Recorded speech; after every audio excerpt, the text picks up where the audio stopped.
Hammaga assalomu alaykum. Bugungi videoda studinkalik haqida gaplashamiz. Yonimda Hasan o'tiribdilar. Bular o'tgan yili studinkalikka kirganlar T kursiga va shu o'tgan yilni dekabr oyida bitirdilar. Endi hozir hujjatlarini universitetga topshirib, TU Berlin universitetiga kirdilar. Shu bugungi videoda studinkalik imtihoniga kelish, imtihonni o'zi haqida va o'qish jarayoni va bitiruv imtihoni haqida birgalikda gaplashamiz. Hop, endi birinchi savolimiz bilan boshlasak, o'zingizni qisqacha tanishtirib bersangiz. Avvalambor hammaga assalomu alaykum. Mening ismim Hasan. Germaniyada oliy ta'lim olish uchun studentlikni T kursini tamomladim. Bu yilga kelguncha men Termizdagi akademik litseyni tugatdim va Germaniyada o'qish uchun studentlik T kursiga topshirdim va imtihonlardan muvaffaqiyatli o'tib, endi esa universitetga, ya'ni Berlin texnika universitetida mashina sozlik yo'nalishiga o'qishga kirdim. Ikkinchi savolim endi shu masalan studentlikka kelayotganingizda ko'plar so'raydi. Sizga qaysi til sertifikati kerak bo'lgan va yana qo'shimcha eng muhim narsalarni aytib o'tsangiz hujjat topshirishda. Demak, studentlikka imtihoniga topshirish uchun kerak bo'ladigan narsalar bu nemis tilidan kamida B2 darajasi kerak bo'ladi va undan tashqari sizning matematikadan bilimlaringiz ham tekshiriladi. Hujjat topshirishda, vizaga topshirishda sizda o'sha topshirgan studentligingiz sizga xat yuborgan bo'ladi. U xat bilan siz demak elchixonaga topshirasiz va elchixonada talablari bu nemis tili sertifikati. Undan tashqari Sperkonto deyiladi, ya'ni Germaniyada o'zingizni ta'minlay olish uchun demak blocked account qo'ygan bo'lishingiz kerak. Bu taxminan hozir 12.306 yevroga to'g'ri keladi.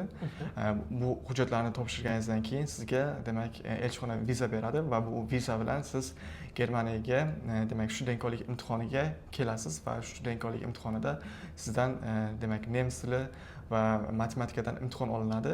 Agar bu imtihonlardan muvaffaqiyatli o'tsangiz studentlikka qabul qilinasiz. Hop, endi shu ikkinchi ko'p beriladigan savollardan ingliz tilida studentlik qilsa bo'ladimi? Meni bilishimcha ingliz tilida studentliklar yo'q. Faqatgina studentlikda demak nemis tilida qilsa bo'ladi. Studentliklar o'zi aslida ikkiga bo'linadi: davlat studentliklari va xususiy studentliklar. Demak, davlat studentliklarida raqobat kuchli bo'ladi. Bu degani sizda nemis bilan matematika darajangiz ancha yaxshi bo'lishi kerak bitta joy olish uchun, chunki bitta o'ringa butun bitta studentlikka taxminan 500-600 kishi topshirishi mumkin T kursi uchun masalan. Va shular ichidan bor yo'g'i 20-30 kishi, ya'ni studentlikka qarab olinadi. Hop, shu joyda yana qisqacha tushuntirish qilib o'tib ketsam, siz studentlikka hujjat topshirayotganingizda sizda eng kami уже 11-sinfni bitirgan bo'lishingiz kerak, attestat bo'lishi kerak hujjat topshirish uchun, yoki akademik litseyga diplomi bo'lishi kerak qo'lingizda. Yoki agar siz kollejga borib kollej diplomi bo'lsa, kollej diplomi bilan studentlikka topshirish mumkin emas. Siz birinchi O'zbekiston davlat institutiga kirib, 1 yil o'qib, shu 1 yil o'qigan fanlaringiz, baholaringiz bilan studentlikka topshirishingiz mumkin bo'ladi. Agar siz O'zbekistonda davlat institutini 2 yilni o'qib bo'lgan bo'lsangiz, unda siz to'g'ri universitetga topshirishingiz mumkin kollej diplomi bilan. Agar sizda maktab bilan litsey akademik shu ikkitasini diplomi bo'lsa, siz O'zbekiston davlat institutida 1 yil o'qib, studentliksiz to'g'ri universitetga topshirishingiz mumkin. Lekin bizning maslahatimiz har doim shu studentlik qilish bo'ladi, chunki studentlik davomida siz o'zingizni universitetda o'qiydigan fanlaringizni nemis tilida o'rganasiz.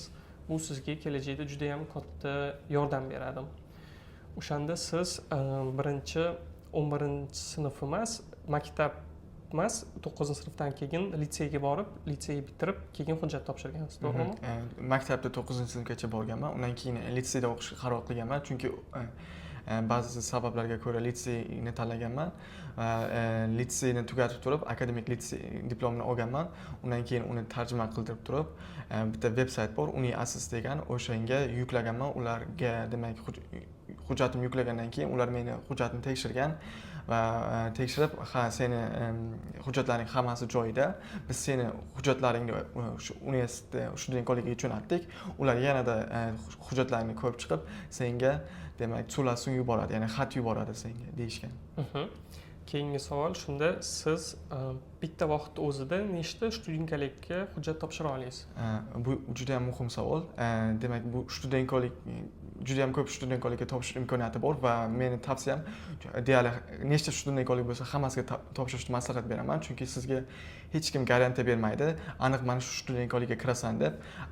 O'zbekistondan kelsangiz, agar bitta studentkolikka topshirsangiz, lekin o'ta olmasangiz, keyingi masalan winter semestrga topshirsangiz, lekin o'ta olmasangiz, zaman semestrgacha kutishingiz majbur bo'lasiz. O'shaning uchun 6 oy vaqt yo'qotasiz. O'shaning uchun meni maslahatim iloji boricha juda ham ko'p studentkoliklarga topshirishni maslahat beraman, chunki o'shanda kirish ehtimoli oshadi. Bu yuqorida aytib o'tgandek, studentkolikka kirish uchun raqobat ancha kuchli. Ba'zi studentkolik yo'nalishlariga ancha ko'p kishi, misol uchun 500-600 kishi ham topshiradi. O'shaning uchun qancha ko'p bo'lsa shuncha yaxshi. Tushunarli. Endi shu kirish imtihoni haqida gaplashsak, bir xil o'ylaydi, shu O'zbekistonda hujjat topshirsam, menga imtihonga taklifnoma keladi va imtihon onlayn bo'ladi deb o'ylashadi. O'zbekistondan turib topshiraman, keyin kirsam viza olib kelaman deydi. Unaqa emas, siz imtihonga taklifnoma olasiz va viza olib Germaniyaga kelib imtihonni Germaniyada yozishingiz kerak bo'ladi. Juda ham kam studentkaliklar, masalan Nordhausen studentkaligi onlayn imtihonni taklif qilish mumkin, lekin ko'plari offlayn bo'ladi. O'shaning uchun siz vizaga topshirish, vizani ular ko'rib chiqishi muddati bor. Siz unga to'g'ri termin olishingiz kerak. O'sha hammasini to'g'ri belgilab olishingiz kerak, chunki imtihonning sanasi bitta dona bo'ladi. Imtihonga kech qolib kelsangiz, masalan vizangiz kech chiqsa yoki boshqa sabablarga ko'ra kech kelsangiz, bo'ldi, imtihondan yiqilasiz va sizga boshqa imkoniyat berilmaydi shu imtihonga kirib yozib berishga. O'shaning uchun o'sha imtihonga vaqtida kelishingiz muhim bo'ladi. Sizni aniq masalangizda nechta studentkalikka kelgansiz va shu imtihonlar haqida qisqacha aytib bersangiz. Men taxminan 5 ta studentkolikka topshirganman. Bu Münchendagi, Berlindagi, KIT bor. Keyin hali bor o'sha studentkolik taxminan 5 talarga topshirganman, lekin birinchi imtihonim bu Berlindagi bo'lgan, ya'ni Berlin texnika universiteti va Halida bo'lgan. Ikkalasi sanasi bitta bo'lgan, bir kunda bo'lgani uchun menga shunaqa vaziyat bo'lgan, men bittasini tanlashim kerak edi, yo Haliga borishim kerak edi, yo Berlinga kelishim kerak edi. Va men Berlinni tanlaganman va o'sha kuni Berlinga kelib imtihon topshirganman. Va birinchi urinishdayoq birinchi o'sha topshirgan studentkoligimda imtihondan o'tganman. Demak, imtihonga keladigan bo'lsak, imtihon matematika va nemis tilidan bo'ladi. Demak, nemis tilida taxminan 60 minutlar bo'ladi. Bunda Lückentext deyiladi. Ya'ni harflar, so'zlar, demak, ot, sifat, son, fe'llar beriladi. Ularda harflar tushib qolgan bo'ladi. Buni siz demak logika har xil jihatdan topib bo'lsa ham o'sha so'zni to'ldirishingiz kerak. Ya'ni o'sha bo'shliq joylarni to'ldirishingiz kerak bo'ladi. Bu taxminan Berlinda masalan 3 ta tekst beriladi. Va 3 ta tekstda demak siz 60 minut ichida hammasini bajarib bo'lishingiz kerak. Bu taxminan B1, B2 to C1 gacha bo'ladi. Ya'ni kimda nemis tilidan demak darajasi yuqori bo'lsa, o'shani kirish ehtimolligi oshadi. Ikkinchisi imtihoni va bu taxminan bu ham 1 soatlar bo'ladi. Bu matematika imtihoni. Bunda demak matematika imtihonlari ancha farqlanadi kurslarga qarab. Misol uchun T kurs bor, M kurs bor, V kurs bor, S kurs bor. Bularning hammasida deyarli matematika bilan nemis tilida imtihon bo'ladi, lekin T kurs bilan M kursda matematikadan imtihoni qolgan kurslardagidan ancha qiyinroq bo'ladi. Misol uchun V kursidan ancha qiyinroq bo'ladi. Demak, bu unda ham 1 soatlar beriladi. Bu agar sizga savol bo'lsa, misol uchun qaysi mavzularga tayyorlanay deganda men shunday deb javob berardim. 10-sinfgacha O'zbekistondagi maktab kitoblarini ishlab chiqishni maslahat berardim, to 5-sinfdan 10-sinfgacha. Bular ichida masalan sonlar, to'plamlar, chiziqli funksiya, kvadrat funksiya, demak kvadrat tenglama, chala kvadrat tenglama, undan tashqari ildizli tenglamalar, ildizli tengsizliklar, modulli tenglamalar, modulli tengsizliklar. Keyin geometriyaga keladigan bo'lsak, geometriyadan ham yaxshi bilimlaringiz bo'lishi kerak. Bu unda nuqta, keyin nur, uchburchak, to'rtburchak, ko'p burchaklar, keyin mana shularning kombinatsiyasi, ya'ni uchburchakka ichki chizilgan aylana, uchburchakka tashqi chizilgan aylana yoki ko'p burchakka ichki chizilgan aylana, tashqi chizilgan aylana, shu mavzularda yaxshiroq o'rganib kelardingiz, o'rganib kelishingizni maslahat bergan bo'lardim imtihondan yaxshi olish uchun.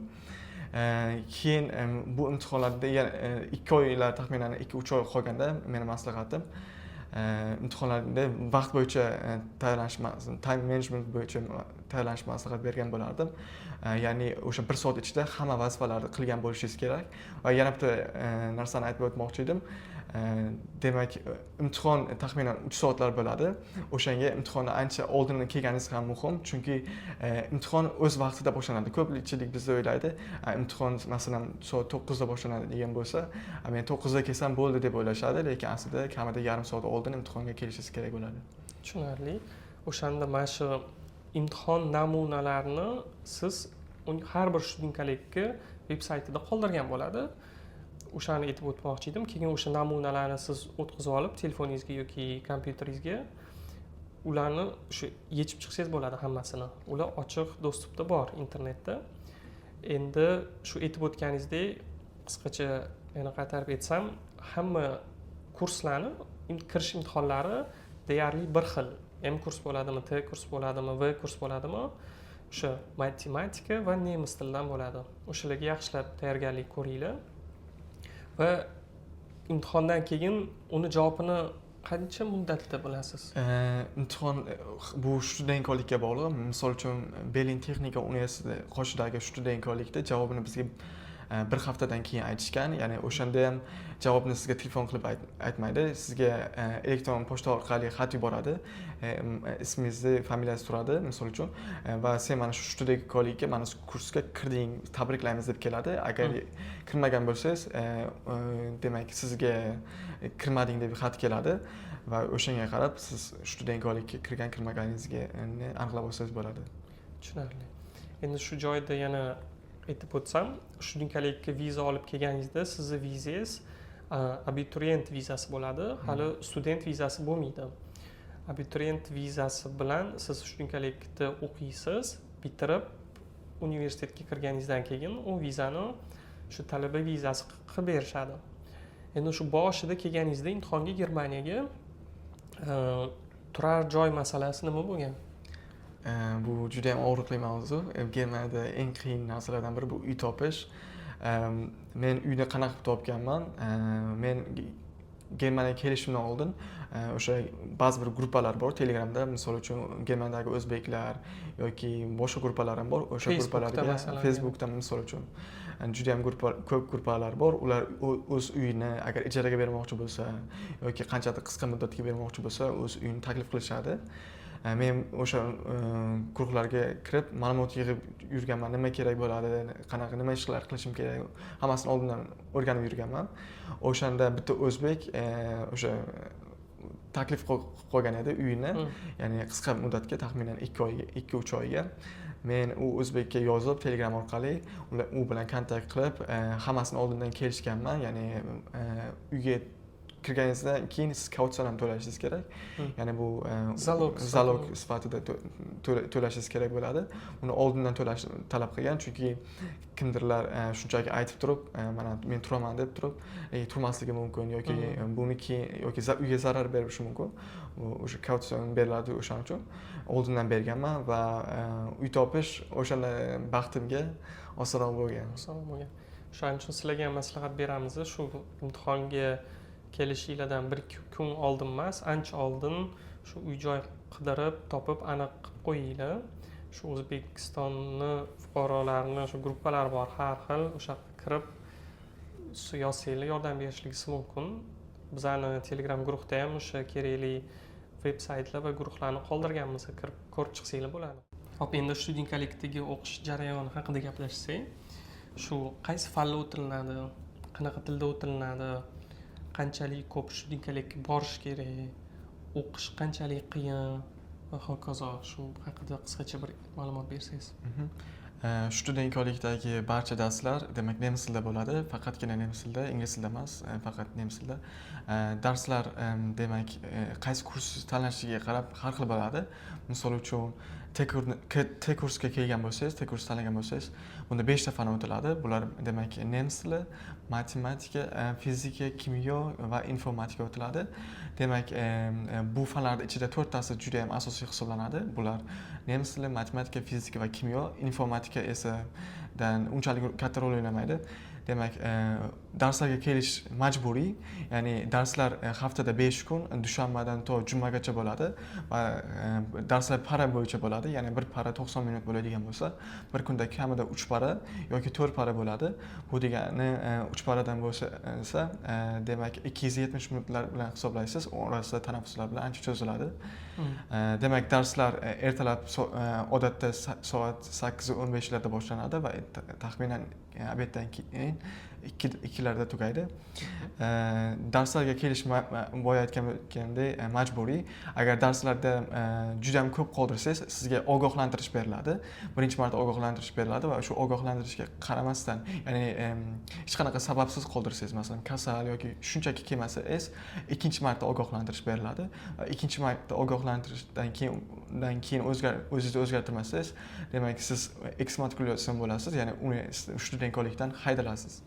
Lekin kasal bo'lib qolsa-chi, agar shu besabab emas, sababli bo'lib, shu doktorga borib, kasal bo'lganini shu qog'ozda yozib jo'natsa, unda unaqa muammo bo'lmaydi. Unaqa muammo bo'lmaydi. Agar siz sababli darsga kela olmasangiz, misol uchun kasal yoki terminsiz bo'lishi mumkin. Misol uchun vizangizni cho'zdirish uchun termin oldingiz, dars vaqtiga to'g'ri kelib qoldi. O'shanday holatlarda demak studentkolik direktori bor. O'sha direktoriga elektron pochta orqali demak xat yuborasiz va o'shani isbotlashingiz kerak. O'shangagina darsdan qolsangiz bo'ladi. Tushunarli. Endi darslarni o'zi ko'rinish haqida gapirib bersangiz, qanaqa bo'ladi? Masalan, universitetga o'xshab leksiyadaqa bo'ladimi yo shuni biroz aytib o'tsangiz? Darslar doim xuddi O'zbekistonda maktabdagidek bitta sinfda, kichkina sinfda taxminan 20-30 kishilik kurs sinfda bo'ladi. 20-30 kishi o'tiradi. Demak, darslarda bitta demak ustoz bo'ladi. Misol uchun matematika o'tiladigan bo'lsa, matematikada birinchi mavzu tushuntiriladi. Darslar deyarli hammasi noldan boshlanadi, faqat darslar juda ham tez bo'ladi. To yangi bo'limga kirguncha sonlar, to'plamlar, demak, forshtaynik, induksion o'shanaqalarda darslar tez o'tiladi va unda ustoz birinchi mavzuni tushuntiradi, keyin undan keyin savol-javob bo'ladi va undan keyin uyga vazifa beriladi. Darslarga aktiv qatnashish majburiy, ya'ni hatto baholanadi bu, ya'ni og'zaki darslarda qatnashishingiz, uyga vazifalarni bajarishingiz bu demak baholashning bir qismi hisoblanadi. Demak, keyin uyga vazifalarni qilib kelishingiz kerak. Endi qiyinchilik haqida gapirlashsak, qanchalik o'zi o'qish qiyin, shu qanchalik yaxshi bahoga bitirish qiyin, agar endi O'zbekistonga nisbatan aytsangiz? Studentkolik bilan O'zbekistondagi maktablar orasida ancha farq bor. Farqi bu yerda demak maktabda odatda dars 45 minut bo'ladigan bo'lsa, bu yerda para bo'ladi, ya'ni para bu 90 minutlik bo'ladi. Birinchi qiyinchilik bu moslashish bo'ladi, chunki siz hali Germaniyada yangisiz, unchalik tajribangiz yo'q. O'shaning uchun har kuni boya o'tgandek darslar har doim ertalab soat 8:15 da boshlanadigan bo'lsa, ertalab turib borishingiz kerak. Darslar 2 gacha bo'ladi va darslar oralig'i ham tanaffus beriladi, lekin u ham qisqa bo'ladi. Bu xonadan u xonaga o'tish uchun. Darslar qiyinchiligiga keladigan bo'lsak, darslarda demak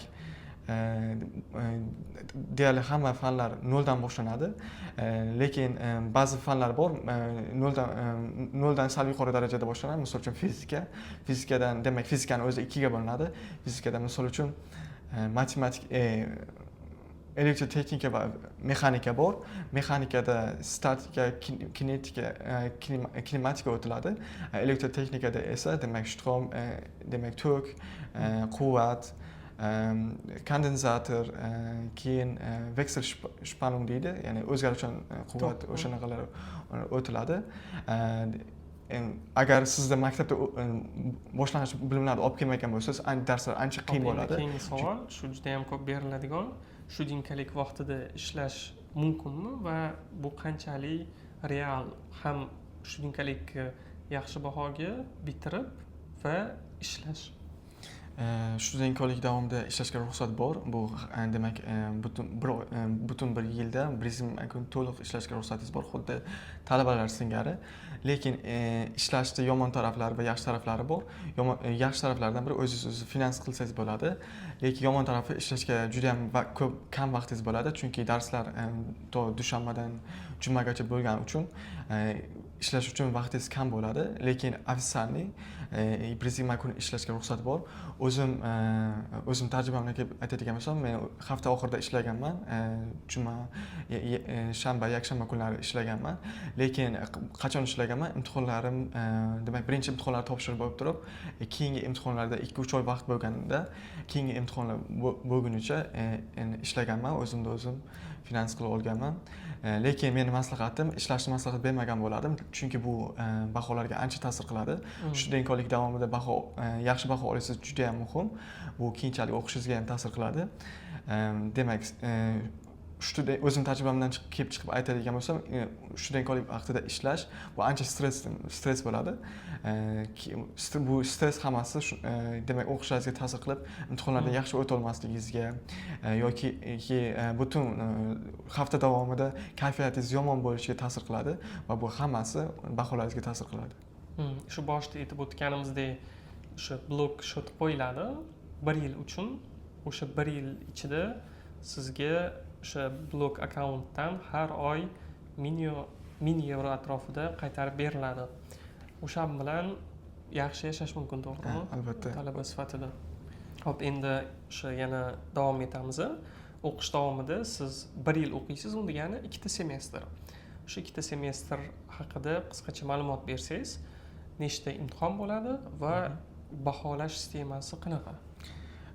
Demak, studentkolik 1 yil davom etadi. Bu 2 semestrdan iborat. Lekin birinchi semestr, demak, agar siz winter semestrga topshirgan bo'lsangiz, ancha uzunroq bo'ladi. Ikkinchi semestr, lekin zoma semestr esa qisqaroq bo'ladi, chunki unda FSB topshirib, siz universitetga demak, hujjat topshirish vaqtiga ulgurishingiz uchun qisqaroq bo'ladi. Demak, birinchi semestrga keladigan bo'lsak, birinchi semestrda shu 5 ta fanlar o'tiladi, lekin har bir fanlar 2 ga yoki 3 ga bo'linib ketadi. Misol uchun matematikani algebrasi bor va keyin elementarniy matematika bor. Fizikada ham mexanika bor, keyin elektrotexnika bor. Informatikada ham demak programmирование bor, keyin oddiy grundlagen ham o'tiladi. Misol uchun ikkilik sanoq sistemasi o'shalar kabi. Demak, har bitta fandan endi fanlar qanchalik muhimligiga bog'liq.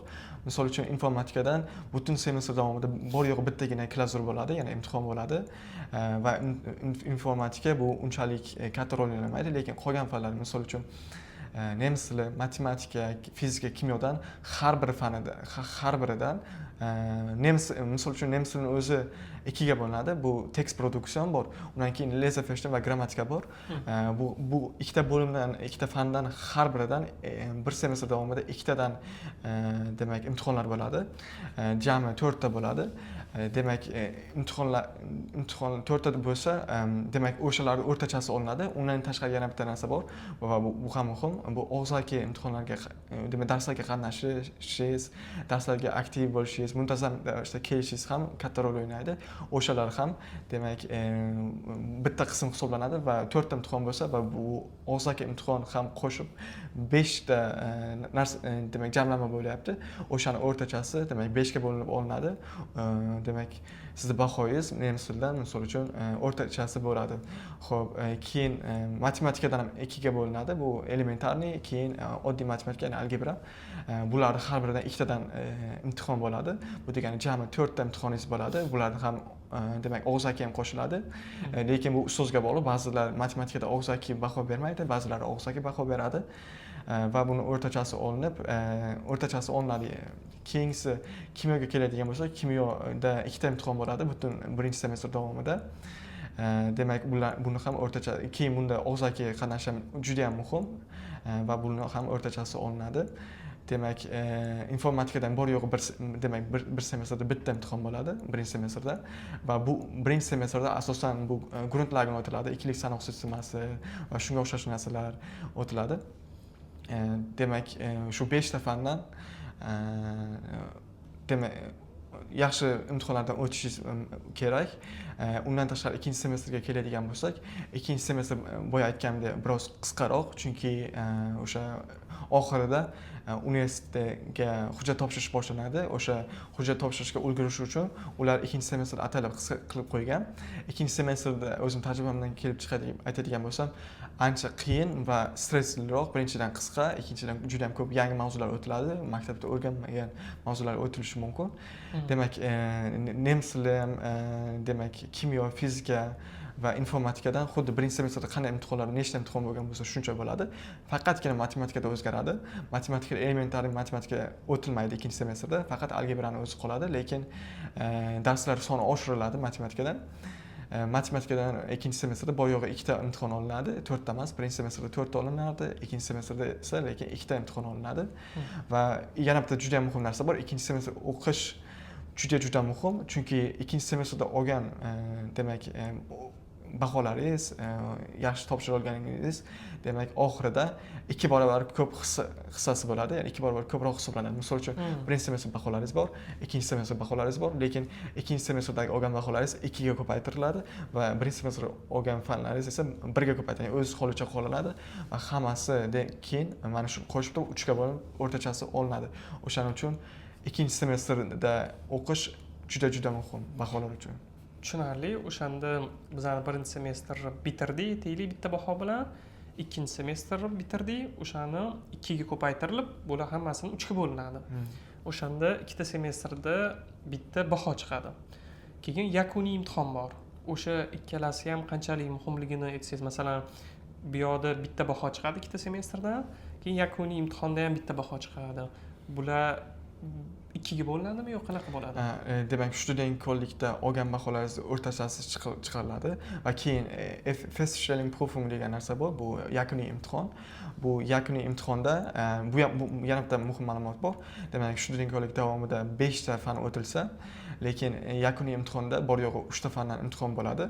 Matematika bilan nemis tili majburiy hamma uchun, lekin 3-fanlar tanlashga ruxsat beriladi. Bu yo fizika bo'lishi mumkin yoki kimyo bo'lishi mumkin. Ikkalasidan birini tanlaysiz. Bu qarorni birinchi semestr oxirida qilasiz. Ya'ni o'sha ikkinchi semestr oxiridagi imtihonga qaysi birini tanlash uchun. Va men fizikani tanlaganman, chunki menga fizika qiziqarliroq tuyulgan. Va 3 ta fandan imtihon bo'lgan. Matematika, nemis tili, fizika fanidan imtihon bo'lgan. Demak, bu imtihonlardan bahosi yaxshi topshirganingizda muvaffaqiyatli o'tish, demak, bu imtihonlarga aslida qabul qilinish uchun ba'zi shartlari bor.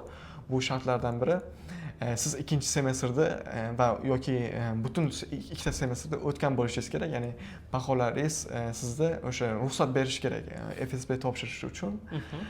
Demak, birinchi semestr, ikkinchi semestrda olgan baholaringiz o'rtachasi hisoblanadi va FSBdagi olgan baholaringiz o'rtachasi hisoblanib, ikkalasi yarim bo'ladi, ya'ni 50 ga 50 bo'ladi. Ikkalasini qo'shib 2 ga bo'lib o'rtachasi olinadi va mana shu sizning yakuniy bahoyingiz bo'ladi. Tushunarli. O'shanda masalan aytaylik, ikkita semestrda o'qigan baholaringiz nemis sistemasida 1,5 chiqqan bo'lsa va FSB bahoyingiz 1 chiqdi. O'shanda 1,5 mi 1 ga qo'shib keyin 2 ga bo'linadi. O'shanda umumiy studentalik bitirgan bahoyingiz 1.2 bo'ladi, to'g'rimi? Tushunarli. Endi keyingi mavzu bu qanchalik qiyin shu imtihonlar. Masalan, 30 ta bola bo'lsa, qanchasi bittada o'ta oladi, o'zi hamma o'ta oladimi bittada va qanchalik ular yaxshi bahoga olishadi studentlikda? Misol o'zimda tajribamni kelib aytadigan bo'lsam, student kollikka qabul qilinganida afnami testdan o'tib turib 5 tani bo'lib, biz birinchi kun kelganimizda taxminan 23 ta bola bor edi sinfimizda, lekin birinchi semestr oxiriga kelib, birinchi semestrda oxirida taxminan 17 kishi qoldik. 6 kishi demak imtihonlardan o'ta olmadi yoki semestr takrorlaydigan bo'ldi yoki haydalib ketdi. Aslida bir semestrdan ikkinchi semestrga o'tish shartlari bor. Bu shartlardan biri bu imtihonlardan muvaffaqiyatli o'tishingiz kerak. Demak, matematika, fizika, kimyo, informatikaga keladigan bo'lsak, demak, baholash sistemasi aslida demak 0 dan 15 gacha bo'ladi. Demak 0 eng rasvo baho, 15 esa eng yaxshi baho. Demak mana shundan demak mana shu 4 ta fandan matematika, fizika, kimyo, informatikadan minimum o'tish bali, ya'ni nemis tilida minimum o'tish bali bu 4 ball. Demak o'shani o'tish uchun siz 15 dan 15 oralig'ida kamida 5 olgan bo'lishingiz kerak.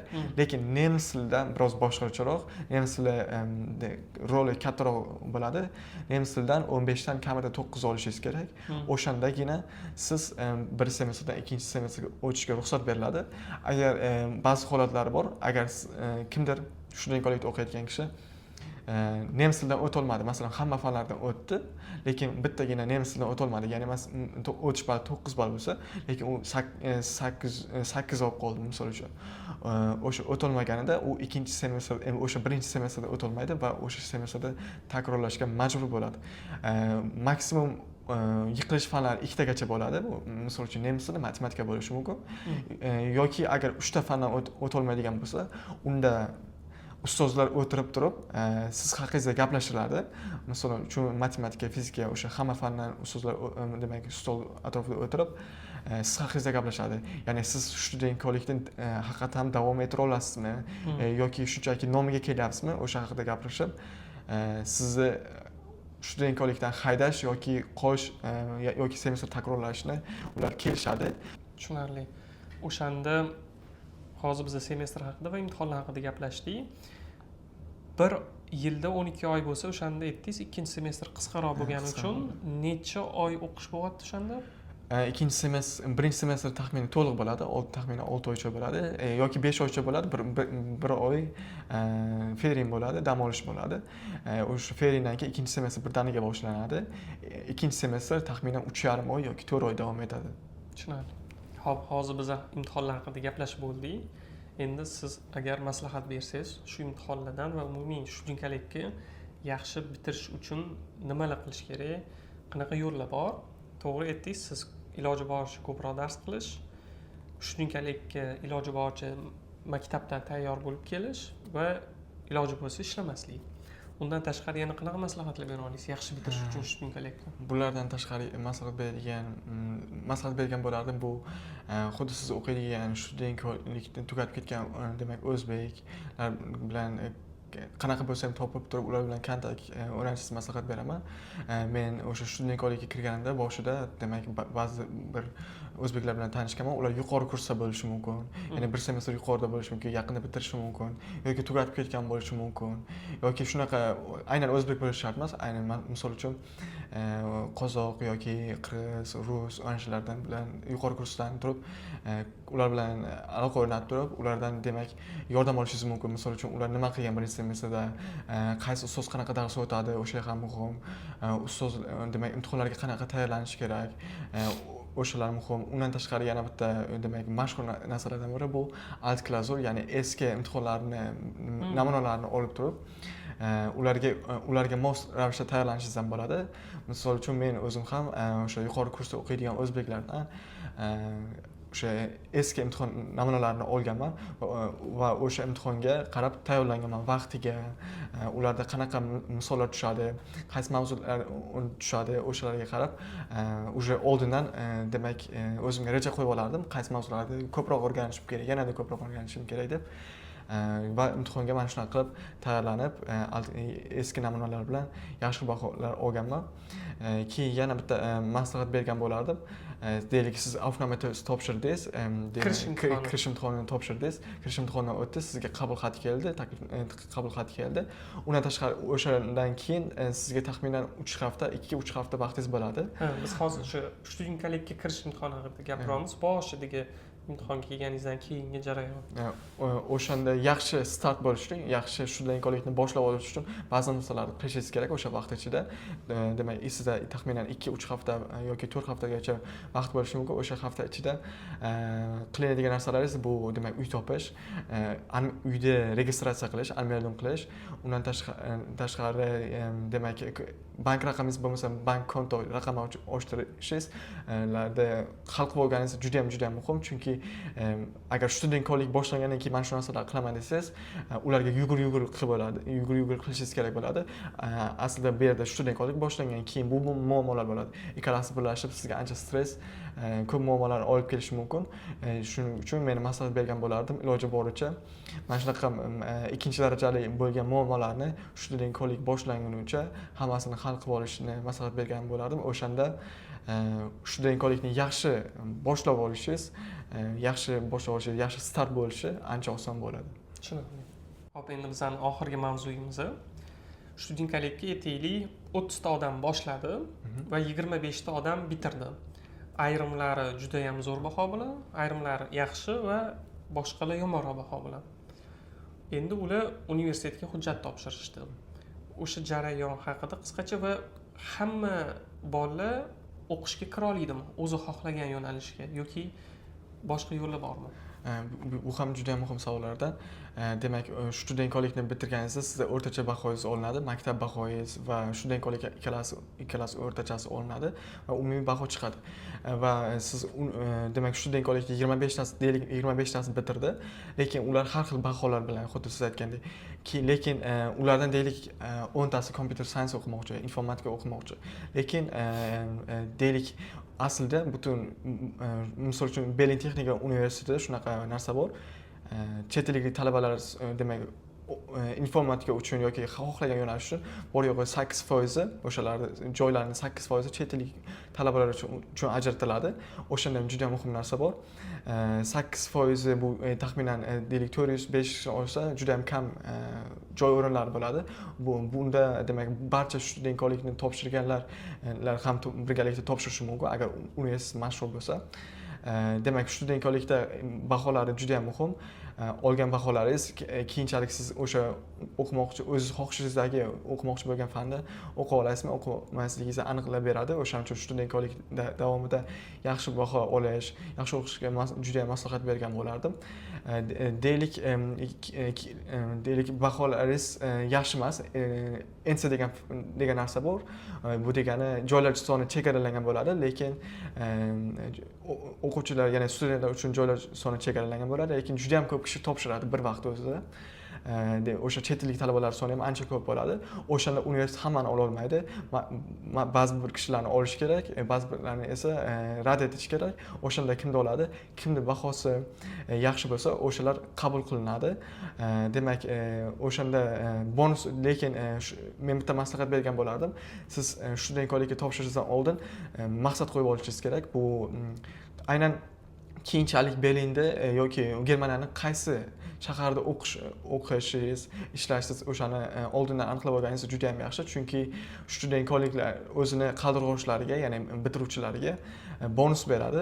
Bu bonus demak faqatgina o'sha siz tugatgan universitetgagina o'tadi. Demak, butun Germaniya bo'ylab emas, lekin agar siz studentkolikni imtihonni o'tib hammasini muvaffaqiyatli topshirsangiz, butun Germaniya bo'ylab xohlagan universitetga, xohlagan demak kursga, yo'nalishingizga topshirsangiz bo'ladi. Lekin xuddi aytganimdek bonus beriladi. Misol uchun Berlin texnika universitetida demak 8% demak jami o'qish joylarini 8% chet ellik talabalarga bersa, shuni 8%dan 50% bu faqatgina o'zini bitiruvchilariga, studentkolik bitiruvchilariga, ya'ni chet ellik talabalarga beriladi. Yana 50% esa qolgan studentkoliklarga va chet eldan to'g'ridan-to'g'ri o'qish imkoniga bo'lgan talabalarga beriladi. O'sha deylik Berlinda mana shu bitta NC computer science o'qimoqchi bo'lsangiz, NC fan hisoblanadi. Bunda bahoyingiz juda ham yuqori bo'lishi kerak. Hatto sizda bonusingiz bo'lsa ham, 50% ichida bo'lsangiz ham, bonus baholaringiz ancha yuqori bo'lishi kerak, chunki juda ham Berlinda studentkoligida bitirgan talabalar juda ko'pchiligi informatika o'qiydi. O'shaning uchun ular ichidan demak chiqishingiz uchun, raqobatdan yutib chiqishingiz uchun baholaringiz, studentkolik olgan baholaringiz juda ham muhim. Tushunarli. Endi bitta qisqa namuna qilsak, aytaylik, bitta bola studentkolikni bitirdi va bitta yo'nalishga kirmoqchi. Aytaylik, bu injener bo'ladimi yoki informatika. Va u yoqqa kirish bahosi, eng minimal oladigan bahosi balandroq ekan.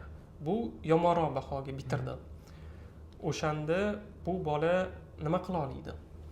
Bu bolani demak ba'zi imkoniyatlari bor, qanaqadir ijtimoiy yil o'shanaqa narsa qilib bahosini qanchadir darajaga oshirishi mumkin, lekin minimum baho bilan o'zini bahosidagi orasidagi farq ancha katta bo'lsa, bu universitetga kirish ehtimoli deyarli kira olmaydi, chunki bahosi past bo'ladi, boshqalar raqobatda yutib chiqadi. Ikkinchi imkoniyat bu boshqa universitetlarni qidirish, ya'ni o'sha yerda har xil hamma universitetda demak demak qiymati har xil.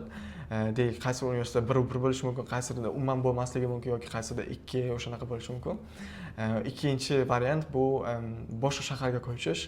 Deylik, Berlin bo'lmasa, deylik, Halliga yoki o'shanaqa shaharlarga NC bo'lmagan yoki Darmstadtga o'shanga ko'chish maslahat beriladi. O'shanaqa qilib o'qisa bo'ladi yoki yana bitta imkoniyati boshqa shunga yaqin soha o'qisa bo'ladi. Masalan, informatika o'qilmasa, agar bahosi pastroq bo'lsa, misol uchun texnik informatik bor yoki boshqa shunga informatika yaqin soha, Wirtschaft informatik bor. O'shalarga topshirib, bular yaqin bo'lgani uchun hech bo'lmasa orzusini bir qismini oshirsa bo'ladi. Amalga oshirsa bo'ladi.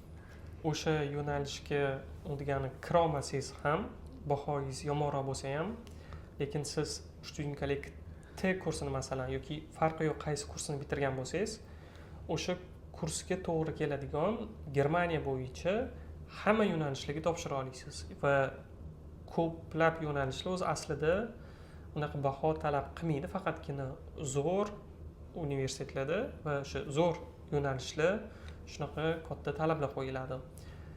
Shunaqa lekin aytaylik, bir xil sohalar bor, u yoqda farqi yo'q qaysi universitet, qaysi shahar va qayerda bitirgansiz, u yoqda faqatgina har doim zo'r bahoga oladi. Masalan, bu stomatologiya bo'lishi mumkin, meditsina va farmatsevtikaga ham qiyinroq kirish.